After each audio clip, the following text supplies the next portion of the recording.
few years after we tossed our graduation caps in the air, Sarah had already made a massive name for herself. At our class reunion, some well-meaning but clueless folks tried to play matchmaker between us. One guy, drink in hand, nudged me and said, "Hey Sarah, remember your little shadow? That guy who followed you everywhere? You're both single, right? Why not give it another go?" Sarah slowly raised her left hand, flashing a polite but totally empty smile. "Actually, I'm married." The table went quiet. Everyone was shocked. I just stared at the tablecloth, not saying a word. Inside, I was completely baffled. I couldn't figure out why Sarah was still wearing that ring. We had been divorced for 3 years. Halfway through the dinner, the class president burst into the room, looking like he'd just won the lottery. "You guys will never guess who showed up." Everyone turned to look, and for a second, I forgot how to breathe. 3 years had gone by, and Sarah looked even more grown up than I remembered. When she said hello to the group, there was this subtle confidence in her eyes, an aura that screamed success and experience. I'd read somewhere that she was recently named the city's top young entrepreneur and was already worth millions. While everyone rushed to talk to her, I kept my head down, pretending to be busy on my phone. Out of the corner of my eye, I saw she had taken the seat diagonally across from me. Her eyes swept over the table and passed right over me without stopping for even a second. I did notice she had snowflakes melting on the shoulder of her black coat. It must have been really coming down outside. My phone wouldn't stop vibrating. The friend sitting next to me elbowed me and joked, "Mark, is that your girlfriend checking up on you? You're popular tonight." She had a loud voice, the kind that carries, so I instinctively glanced towards Sarah. She was chatting with someone else, looking totally calm and indifferent. I chuckled and shook my head. "No, it's just my mom. She's trying to pressure me into going on a blind date next week." Most of the people there were in their late 20s. Some were married with kids, but a lot were like me, dealing with parents who were desperate for grandkids. A few of the guys started venting. "Man, my mom is so pushy about marriage, it's like she's buying livestock. As long as it's a woman and she looks healthy, nothing else matters." "Mark, you better keep your eyes peeled. All the good women get snapped up before they even hit the market." Suddenly, a heavy-set guy stood up and slammed his hand on the table. It was our old class monitor, looking a lot heavier and clearly drunk. "Sarah, remember that sidekick? The guy who followed you around like a puppy?" he slurred. Sarah didn't answer, probably assuming he was too wasted to make sense, but he kept going. "The one who wrote you dozens of love letters. The guy who confessed to you at graduation. Mark. Look at him. Since you're both single, why not just try?" Everyone turned their curious eyes on Sarah and me. A decade had passed since high school, but apparently they all remembered that old drama and were hoping for some kind of movie-style closure to our youthful romance. No matter how it ended, they wanted a show. Sarah finally had a reason to look at me. When our eyes met, she slowly lifted her left hand again, smiling that same blank smile. "I'm married." Those 2 words were like a bomb going off. Everyone gasped. "Sarah, when did that happen? Why didn't you tell us? You kept that quiet. We never saw any photos online." I sat there, staring at my shoes, saying absolutely nothing. I couldn't wrap my head around it. Why was she wearing that ring? We had been divorced for 3 whole years. Thinking back on it, it seemed inevitable that Sarah and I would end up divorced. There was no proposal, no big wedding, not even a framed wedding photo. The year we graduated college, her mother was diagnosed with cancer. I brought a huge fruit basket to the hospital to visit her mom, just like I had done a dozen times before. As I was leaving, Sarah suddenly grabbed my hand in the hallway outside the room. "Mark, let's get married." It came out of nowhere, like winning a lottery I hadn't bought a ticket for.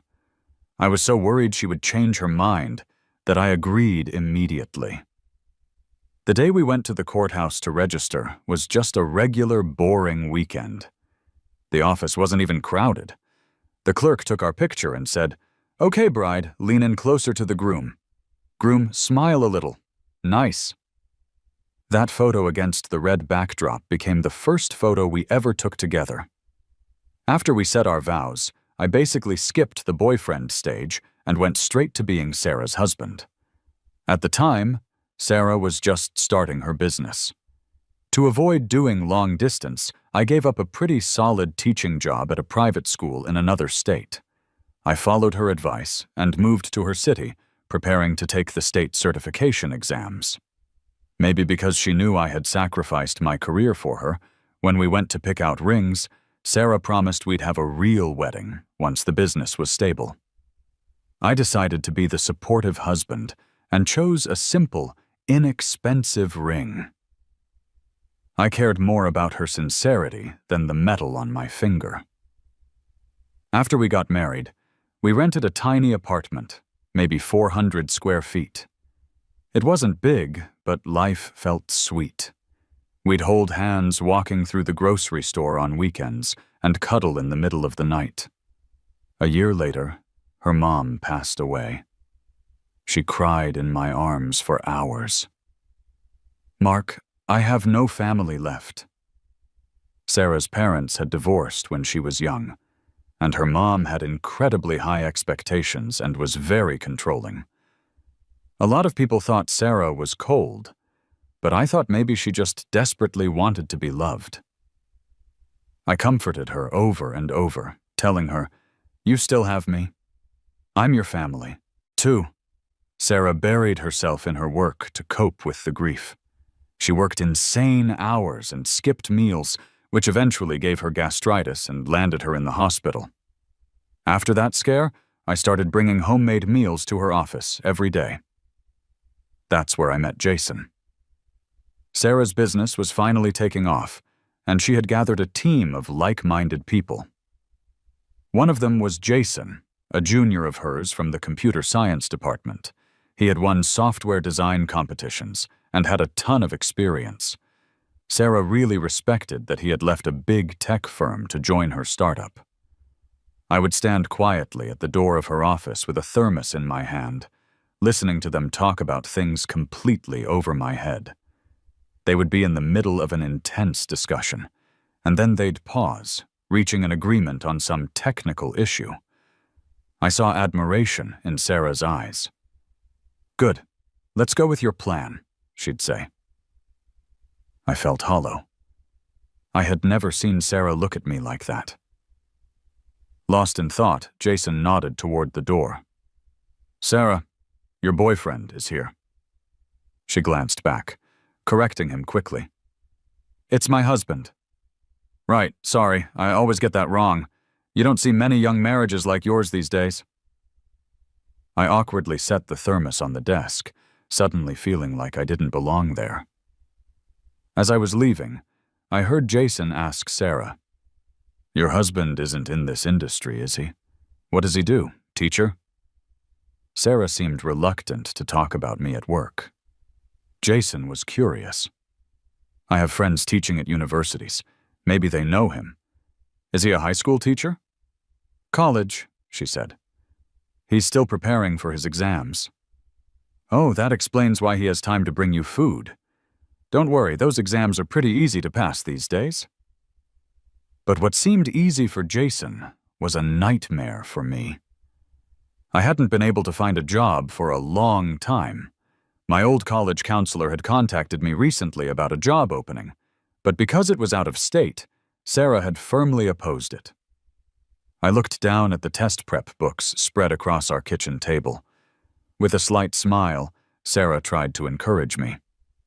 "Mark, this isn't hard. Just try a little harder next time and you'll pass for sure."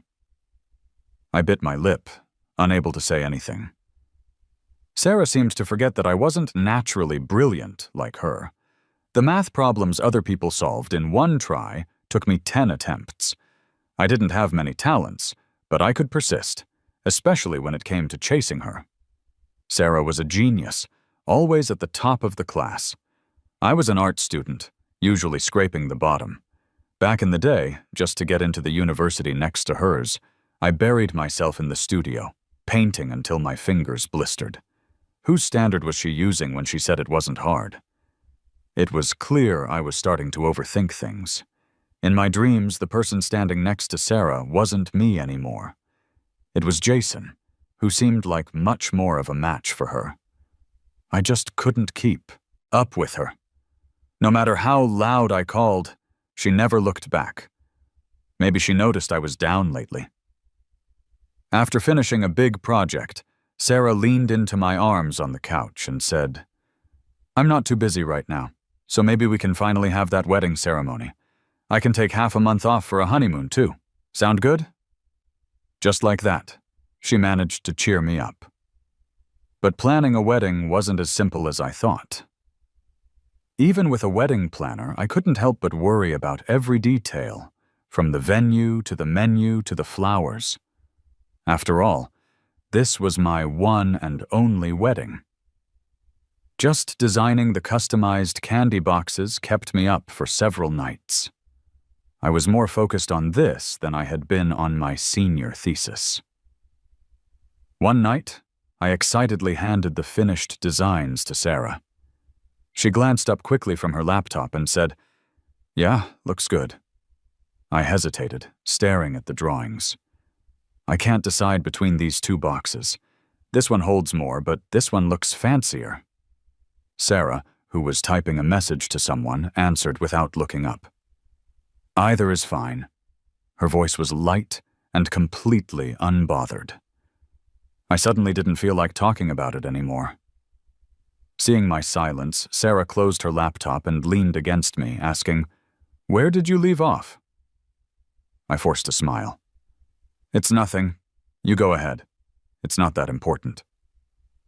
A week before the wedding was supposed to happen, I was on my usual errand, delivering lunch to Sarah. Just as I got back to our apartment, I got a call from the wedding planner. They said there was an urgent decision needed for the ceremony setup, a choice between two different archways. Unsure, I tried calling Sarah, but she didn't pick up. I rushed back to her office. When I walked in, I saw Sarah throwing the lunch I had just brought her straight into the garbage can without a second thought. Jason was standing nearby, joking with her. "You're so ungrateful. Your husband is so good to you, and you're still not satisfied." He was teasing, but her tone was sharp. "You think I want to waste food? It's just that discussing the project with you made it go cold. I can't eat cold food." All right, say no more. Let me treat you this time." "What do you want to eat?" Jason offered. Sarah neatly stacked the containers in the trash, like she had done this a million times before.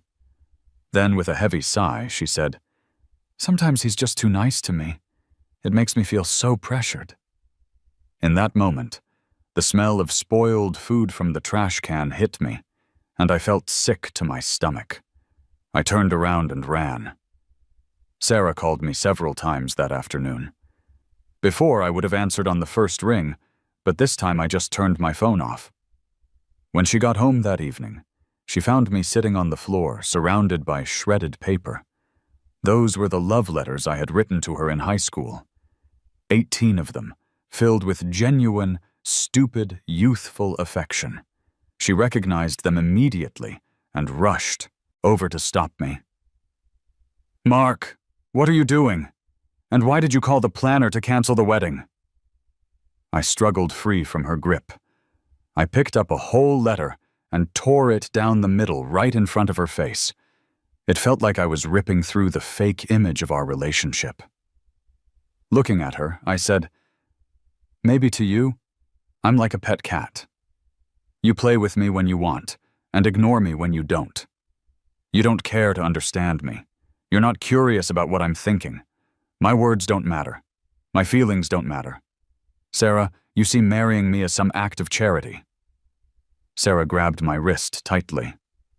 Is this about Jason? Someone mentioned you visited the office this afternoon. I shook my head. Even if it's not Jason, it would be someone else. She didn't believe me and tried to explain. I've told you, we are just colleagues. We never hang out alone. You can check my phone if you want, read my messages, anything. But as I continued shaking my head, she finally got frustrated. Mark, you are really going to make a huge fuss over something so trivial? I suddenly became very calm. You see, Sarah, even now, you think I'm the one being unreasonable. Sometimes I wonder if we're just not meant for each other. If I'm forcing things. I can't understand the algorithms and technical terms you use, and you have zero interest in my comics or movies. You hate it when I touch your stuff. You don't like sharing your work or life with me, but if I chat too much with one of your female colleagues, you give me the cold shoulder all night. But Sarah, I have feelings too. I get sad and I get hurt. Even so, I've been doing everything I can for you because you said I'm your only family in this world. But after I've taken 99 steps towards you, you won't even take one toward me. Worse, you're backing away. Tears welled up, and I couldn't stop them anymore. Sarah, I'm so tired. I had chased after Sarah with all my heart for years. It was her who reached out to me. She said she wanted to spend her life with me. I believed her and gave my heart entirely. But my selfless love felt lost, like it vanished into thin air with no return investment. I grew confused. I became insecure. I became jealous and ugly. I had lost who I used to be. I didn't know what was left in this marriage that still had meaning. Under Sarah's gaze, I slowly slid my wedding ring off my finger. I forced myself to say the words. Sarah, let's get a divorce. Her eyes turned red, and her voice trembled a bit. Are you sure? Sarah was a proud person. Of course she wouldn't beg me to stay. I knew that. I watched her gaze slowly grow cold. Fine. You said it, Mark. Since you want a divorce, don't regret it. Back in the present, the class reunion was winding down when a massive snowstorm suddenly hit the mountain. The hot spring estate we rented was way up in the hills, so the roads were blocked. I had to change plans and spend the night at the lodge, with everyone else, hoping to drive out once the snow eased in the morning. While soaking in the hot spring, the guys were chatting idly. Man, back in high school I had such a crush on the class belle. Now I can only say time is brutal. Yeah, who would have thought the wildest girl in our class turned into such a responsible mom? And well, Sarah hasn't changed much from before. Before and after marriage, she's the same. Speaking of Sarah, she wasn't even on our guest list originally. I asked the class president, and she said Sarah dropped a huge project kickoff just to come here. That's odd. Sarah was always a loner in high school. She wasn't close enough with anyone to show up for a class reunion. I felt a weird urge to dial that old familiar number. Over the past 3 years, Sarah had sent me exactly 3 texts. The first was the month following our divorce. You left some clothes in my closet. Want to pick them up this weekend? The second was during a holiday the following year. I brought some things to visit your parents. I'm downstairs at your place. The third was simply, Mark. She probably regretted that one right after she hit send. Whatever else she wanted to say remained a mystery.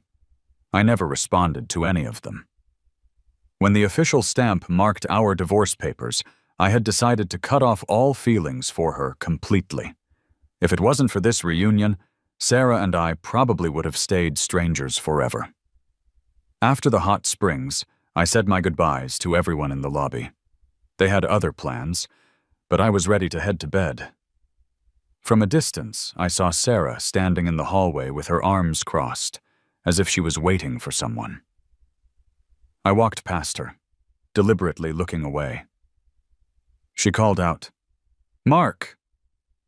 I ignored her and lowered my head to unlock my door with the key card.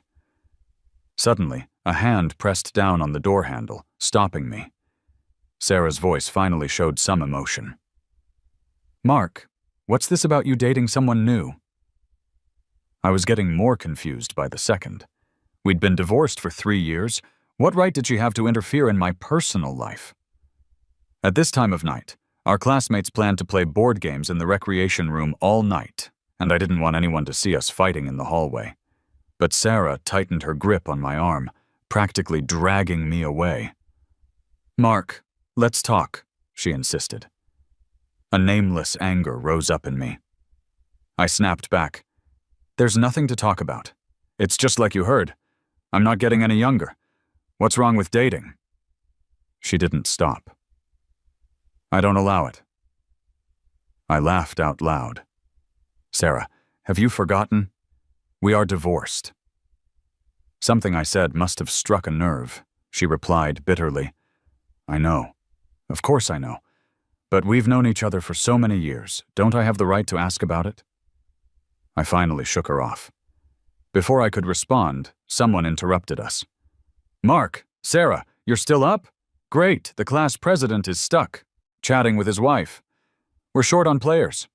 Want to join?" I didn't want Sarah to keep bothering me, so I agreed quickly. But she followed me into the game room like a shadow. During a game of truth or dare, a male classmate who I wasn't very close to got a chance to ask a question, and I was the target. He didn't make it difficult, just a routine truth question about where I worked. After I answered, everyone was surprised. "So, Mark, you started as an art teacher in a training center, then got poached by a student's parent to be a children's book illustrator? That's basically changing careers completely. Impressive." "I hate my job, but I don't have the guts to start over like you," someone said. Then, someone who used to have a crush on Sarah chimed in sarcastically. "What's so impressive about that? Being so close with another woman in the middle of the night is what's impressive." I couldn't do anything about it. Sarah and I had walked in together.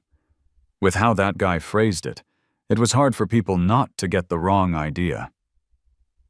I looked at Sarah, waiting for her to clear things up, but all I got from her was silence.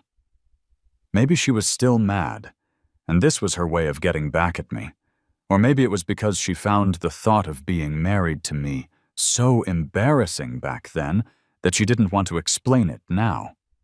She didn't even introduce me to her friends or bring me into her circle back then. I didn't doubt that if I hadn't called her honey in front of Jason that day, she never would have publicly acknowledged we were together. Eventually, the class president changed the mood.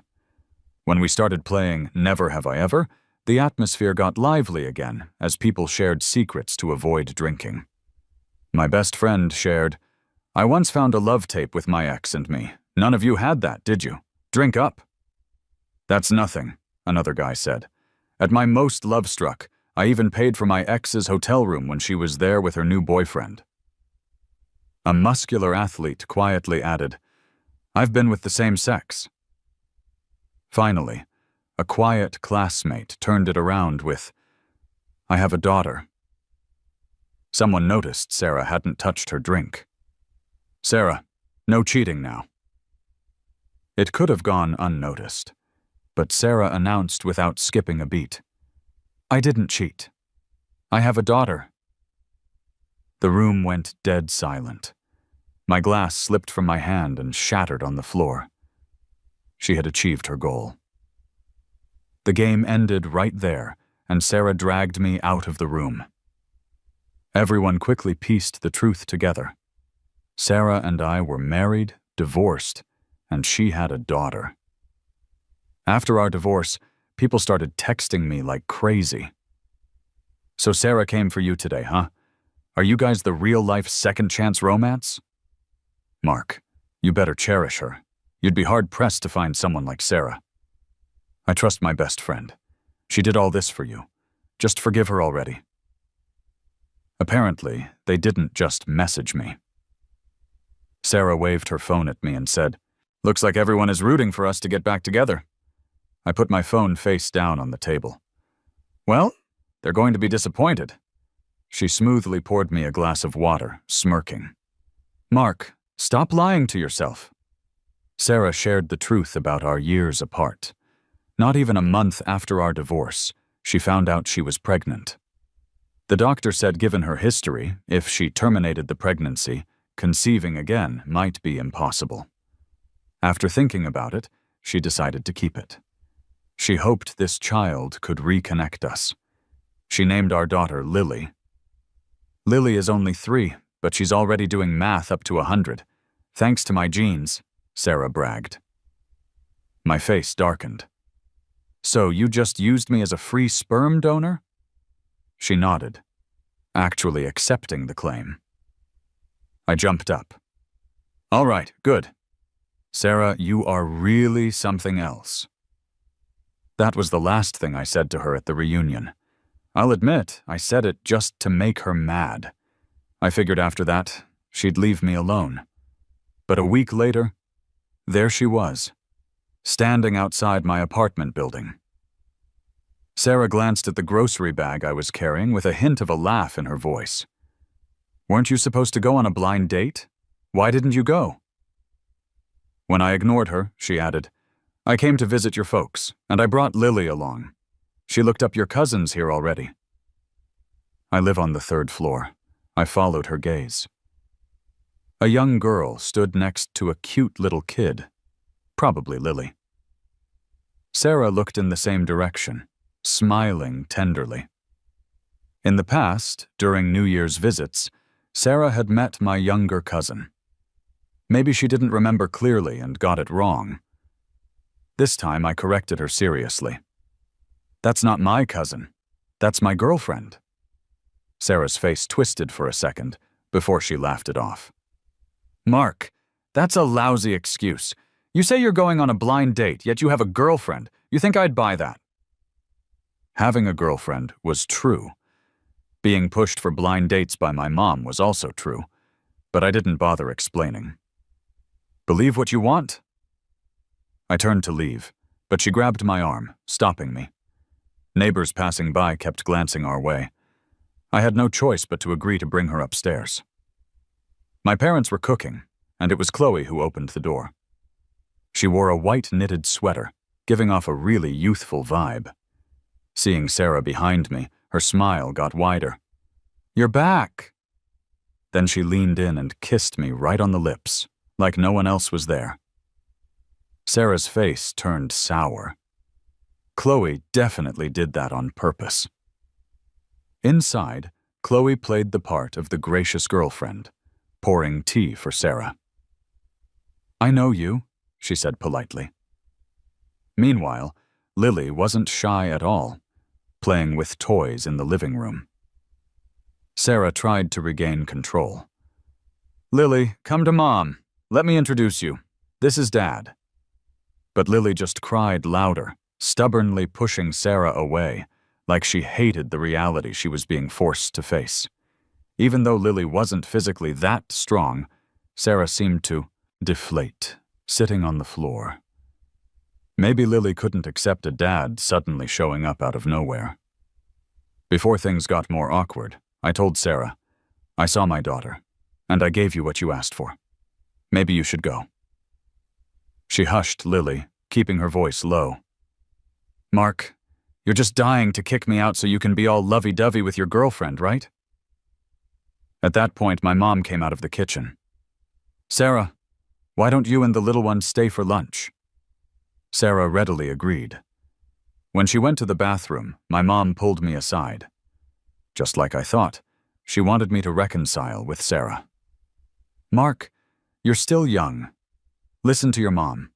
Marriage needs compromise and understanding. Don't be stubborn.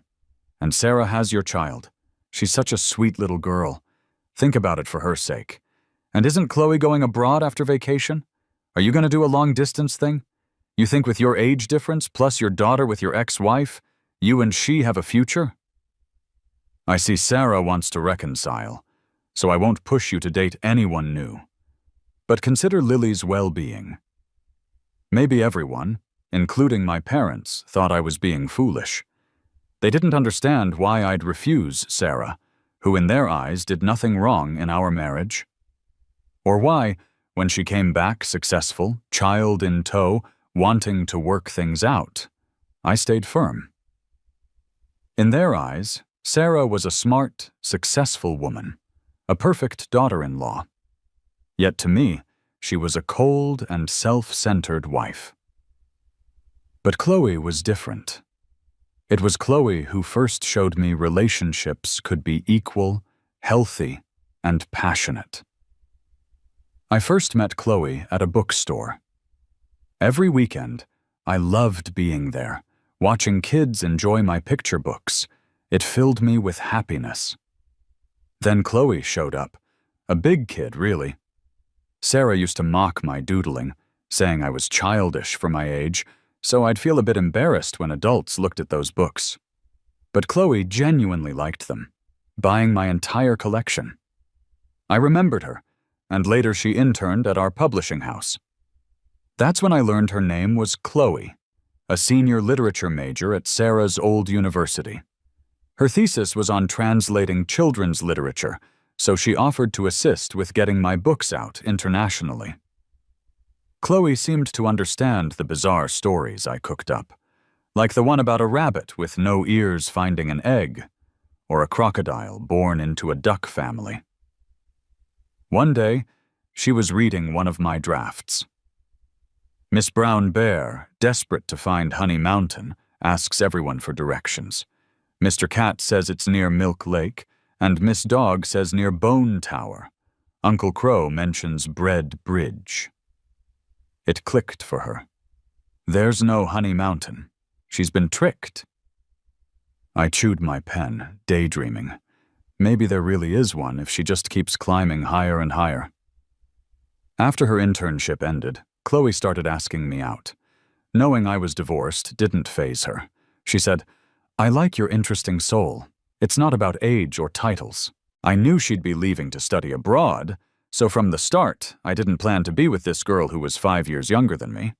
Even when she said she'd stay for me, I refused firmly. She stepped back. "Then let's be together till winter break. I don't ask for much. Just 3 months." She smiled shyly. "This is my first love. It's hard to say no." I knew I was already into her, so I said yes. 3 months. Just enough to leave no regrets. Back in the apartment, after lunch with my folks, taking Lily out for a walk, Chloe sneakily pulled me into the bedroom. Leaning against the desk, she nervously kissed me. Feeling my response, she accidentally kneeled onto the chair, bumping into it loudly. Sarah's voice suddenly rang out from outside the door. "Mark, what are you guys up to?" Me and Chloe were making out like crazy inside. The knocking on the door became relentless. At that moment, I had just one thought. Why is Sarah still here? It was so annoying. Finally, Sarah's knocking was practically noise pollution. Only then did Chloe let go of me. She unlocked the door and licked her lips impatiently. "What do you think we're doing?" Sarah saw my swollen lips, and her eyes turned red, too. She pushed Chloe aside and barged into my bedroom. On the bookshelf right across from the door was a whole row of sample picture books we had just received. Mine and Chloe's names were side by side in the most prominent spot. Avoiding eye contact with the books, she glimpsed at the photo on the desk instead. She stared at my bright, blinding smile in the picture, taking a while before speaking. It was the first time I heard her sound so humble. "Mark, I overheard what your mom said to you. Chloe is leaving the country soon, and Lily is too young. She can't grow up without a father's love. I know you're still in the honeymoon phase and won't listen to what I'm saying. That's okay. I can wait." She took a deep breath, sounding like she made a decision. "I can wait for you to break up." Chloe scoffed. "Get real. He stopped loving you a long time ago." Sarah didn't bother me again until after the new year. Just a few days ago, Chloe flew to France to study. Before she left, she kissed me at the airport, and I tasted her salty tears.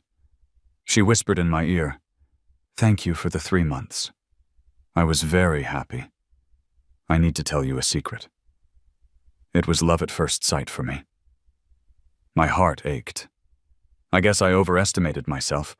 I couldn't say goodbye as casually as I imagined, but I had to pull myself together and get ready for the International Children's Book Fair in Bologna, Italy. Out of nowhere, Sarah started calling me non-stop. By the 10th call, I couldn't help but pick up and yell, "Sarah, what the hell is wrong with you?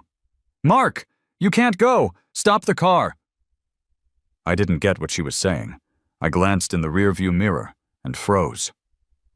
Sarah was driving her black SUV, crazily chasing my car. "Sarah, what are you doing? Are you nuts?" She swerved wildly, passing another car. "I'm crazy! Maybe then you'll stay from me!" she screamed. Right then, I heard a loud crash from behind. I couldn't see her SUV in the mirror anymore. I quickly told the driver to pull over. Sarah did have an accident. Luckily, it wasn't too serious. She swerved to avoid a pedestrian and crashed into the guardrail. I called 911 for her and was ready to leave, but she pushed open her car door and collapsed to her knees. Her forehead was bleeding, but she grabbed me tight, looking at me with pleading eyes like an abandoned puppy. "Mark, I regret it. I've regretted it for a long time. Please don't leave with her, okay?" I realized Sarah must have misunderstood something, but she soon passed out and was taken away by the paramedics. Of course, I left. This competition was crucial for me. A week later, when I got back, I visited Sarah at the hospital just as a courtesy. Sarah had broken her leg. Her head was bandaged. She sat there listless and asked, "Where's your girlfriend?" Calmly, I replied, "We broke up." She dropped her cup, water spilling all over the blanket. Sarah said, "Oh," like it was nothing, but I saw the joy brightening her face. A few days later, the nurse station called me after work. "Are you Sarah's relative? She has therapy today and needs a family member present." I got calls like this several times a week after that. I even learned to answer quickly. "Okay, got it." I'd seen Sarah's x-rays. Her fracture wasn't that bad. There was no reason it shouldn't be healing. My mom even made bone broth, hoping to strengthen her recovery. But my mom had other plans too. Determined to help my marriage prospects, she planned to introduce me to her old friend's daughter, a doctor in the hospital next to Sarah's. I didn't refuse. I had something I wanted to check anyway. I set the date at the hospital cafe downstairs. Dr. Evans was 3 years older than me, once married, but her husband had died of cancer. She hadn't wanted to remarry for years, but agreed to meet me under family pressure. That put my mind at ease. I had no baggage to hide. Not long after I sat down, Sarah called me. "Mark, why aren't you at therapy? Where'd you go?" Calmly sipping my tea, I said, "I'm downstairs on a date. See you later." Then I started a stopwatch on my phone. At 4 minutes and 32 seconds, Sarah appeared, out of breath, using crutches. My calculations were right. With her alleged injury, it should have taken 10 minutes. Sarah's leg was clearly healed. She'd been faking it. I lifted the timer and said sarcastically, "A medical miracle." She clutched her stomach, her voice faint. "Mark, I don't feel well." I wasn't buying it. "Sarah, using the same tricks over and over isn't going to work." Her lips turned pale as she reached out, but she fainted before touching me. Sarah had stomach issues for years. I kept reminding her to eat properly, but she didn't listen. Now it got serious. Stomach cancer. Thankfully, it was mid-stage, still treatable after surgery to remove part of the tumor. Sarah looked aged overnight. Visiting her, she lay there murmuring, "Lately things seem clearer." My heart must have been sick for a long time, always pushing you away to test your love. And when you held me tight, I didn't think I deserved to be loved. So I pulled back and kept quiet, hurting you deeply each time. Through sobs, she said, "Mark, I've been so wrong these years. It's my fault. This is my doing, my own karma. I deserve this. I deserve to die." Even though Sarah really hurt me in the past, I didn't feel any thrill of revenge in that moment. Instead, it felt like a weight on my chest. I waved my hand and said, "All right, just focus on your treatment. Stop overthinking it. My parents will help take care of Lily in the meantime while you're recovering." "Thanks." Then Sarah pointed to a metal box under the bed, signaling me to open it. Inside were 18 love letters, hardened by layers of Scotch tape. "Mark, I fixed them up. I thought I could mend things." I picked one up, holding its youthful yet intense love to the sunlight. It lit up, but there were holes and tear marks all over. "Sarah, you see, with things that are already broken, even if you try hard to fix them, cracks are unavoidable." She sighed deeply. "Yeah, you're right." Maybe for the first time, Sarah realized we really couldn't go back. As I was leaving the hospital, I unexpectedly ran into an old acquaintance. Jason was helping his pregnant, blue-eyed, blonde wife down the stairs. He recognized me too, and after saying a few words to her, he came over. "Mark, long time no see." 3 years had passed, and I could finally meet his eyes and greet him naturally without feeling that inexplicable inferiority. As it turned out, Jason had left the company right after Sarah and I divorced. Though Sarah never said anything, he could sense her gaze carried blame. After all, on the day Sarah and I had our falling out, Jason had indeed pulled her aside to discuss project progress. This caused Sarah to miss her mealtime, leading to the scene where I caught her throwing out the food. He felt guilty, and even saw a therapist about it later. "Come on, don't look at me with that guilty face. If it weren't for that incident, I wouldn't have met my wife." Seeing him say that, I felt even more embarrassed and apologized, admitting I was once jealous of him. "Don't say that. I hope you'd use a different word." "What word?" "Admiration. I'd rather hear you say you admired me." Talking about Sarah's situation, Jason wasn't surprised at all. "She's just self-sabotaging, a typical avoidant personality developed from childhood lack of love, selfish and stubborn, only cares about her own feelings and not the partner's, rarely compromising for them. To sum it up, if you love her, she doesn't love you. If you don't love her, she's head over heels for you. Suffice to say, you're lucky you got out in time." In the end, we exchanged contact information. "When my baby's born, don't forget to send over a set of your children's books," he said, waving goodbye and cheekily winking. "Oh, and I want a signed copy." After a year of post-surgery chemotherapy, Sarah basically recovered. The doctor said as long as she takes care of herself and stops self-sabotaging, she could live to a ripe old age. But she seemed addicted to self-torture. She got a lawyer and early on drew up a will, leaving everything to me and Lily. The last time we met, she held my hand lightly and asked, "Mark, is there really no chance for us?" But before I could reply, she continued, "Forget it. Don't answer. At least I still have Lily." 2 years later. At the publishing house, everyone had their hands together, as if they were part of some odd ritual. During a break in my drawing, I looked up, unable to help, but ask, "What are you all doing?"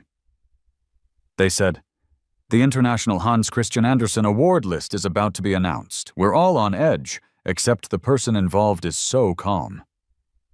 Someone noted, "Another illustrator jokingly cast a jinx on us, Considering it's the Nobel of Children's Literature, so few illustrators from our country even get nominated. The hopes aren't high. It's the thought that counts. Just then, a voice spoke up. The results are out. The place erupted. How did it go? Come on, don't keep us hanging. We made the short list. That moment felt like a dream. Before I could jump in excitement, everyone rushed over, cheering and tossing me up. My childhood dream was simple. When everyone else was dreaming of being scientists and astronauts, I just wanted to bring joy to every kid. Maybe I still had a long way to go, but I was certain I was on the right path now. I heard Sarah was recently named one of the city's outstanding young entrepreneurs again, already worth millions at her young age. But that world felt very far away. Mark! Who's Mark? There's a flower delivery for you. Come sign for it. Everyone teased. The language of hydrangeas is reunion, you know. Mark, who's sending you this? I accepted the flowers, and a card fell out. I picked it up. In flowing script, it said, "Congrats to my brown bear on finding his honey mountain." My heart started racing, and I quickly asked the delivery guy, "Where's the person who sent this? Have they left?" "They're still here, waiting for you outside," he replied. I rushed outside. Someone stood in the night, arms wide open. When I embraced Chloe, I remembered what Jason had once told me. "Mark, good love helps you grow." "Congrats," she whispered against my neck. "Looks like you found the right one."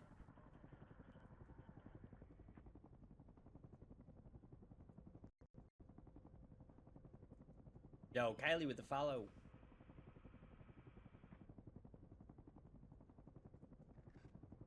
Hate you.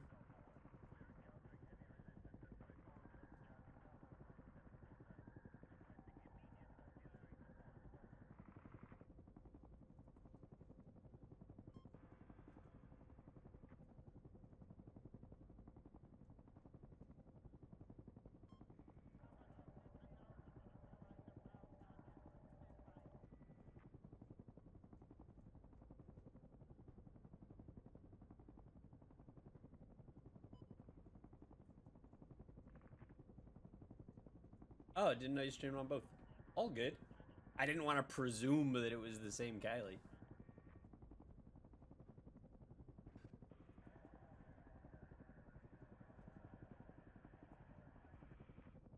Jump to conclusion.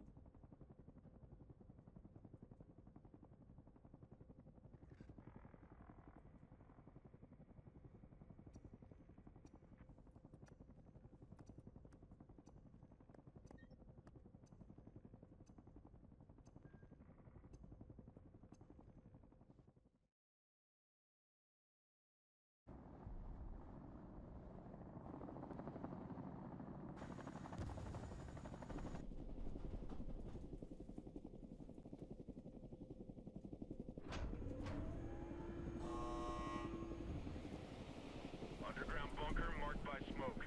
There's good gear inside, but watch out for any hostiles.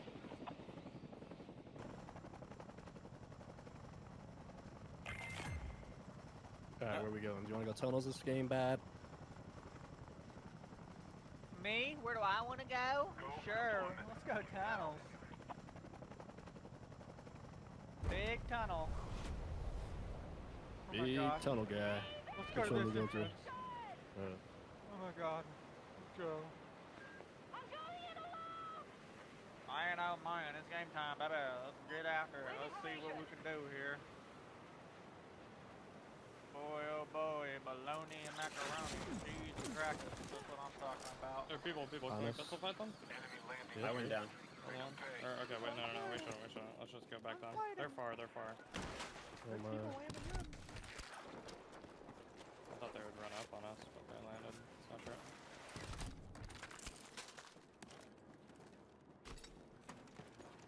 I'm dropping now, Rod. I'm dropping. In the tunnel with us, in front of us. These guys have guns, I have Rod. no armor. I hit him 20. 13 You flush. You gotta kill that guy. Nice. One knocked, one Another further man, back. Rod, dead. On top of the roof truck. That's close. Broke him. One further back, 60. Broke him Yeah, in the I'm trailer. dead. I'm He's dropping fried. down. He's fried. We need Fuck. help down here. Two knocked, one broken.